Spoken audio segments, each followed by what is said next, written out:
শীতকাল, তাই স্কুলের সব কলিগরা মিলে ঠিক করলাম খিচুড়ির পটলাক পার্টি করব। আমি দায়িত্ব নিয়েছিলাম ভুনো খিচুড়ি। তো প্রথমে আমি কিছু ড্রাই মশলাগুলোকে ভেজে গুঁড়ো করে নেব। জিরে, ধনে, মৌরি, গোটা গরম মশলা করে পাটায় পিষে নিলাম। আমি একটু পাটায় মশলা করে নেওয়া পছন্দ করি, তাহলে স্বাদগুলো আরও বেশি বেরোয়।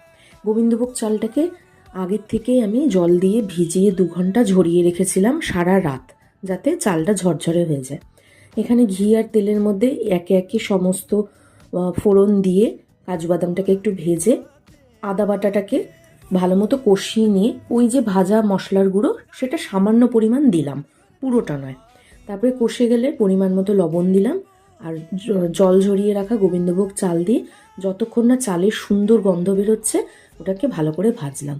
মুগ ডাল আগের দিন কড়াইয়ে শুকনো খোলায় ভেজে সেটাকে জলে ভিজিয়ে রেখে দিয়েছিলাম সারা রাত, সেটাকে অ্যাড করে দিলাম। তারপরে নেড়েচেড়ে ফোটানো জল দিয়ে তারপরে সেটাকে ঢেকে অনেকক্ষণ ধরে সেদ্ধ হওয়া অবধি রেখে লাস্টে কিশমিশ দিয়ে এটাকে ভালো করে নেড়ে নিলাম। স্বাদ মতো একটু মিষ্টি যে যেমন পছন্দ করে, আর নামানোর আগে ঘি আর সেই ভাজা মশলাটা ছিটিয়ে দিলাম। ব্যাস রেডি গরম গরম ভুনো খিচুড়ি। এই যে অনেক কিছু ছিল, নর্মাল পাতলা খিচুড়ি ছিল, ডিমের অমলেট, আলুর দম, চাটনি, বাঁধাকপির ঘন্ট, খেজুর গুড়ের পায়েস, আচার, পাপড়। Subscribe my channel.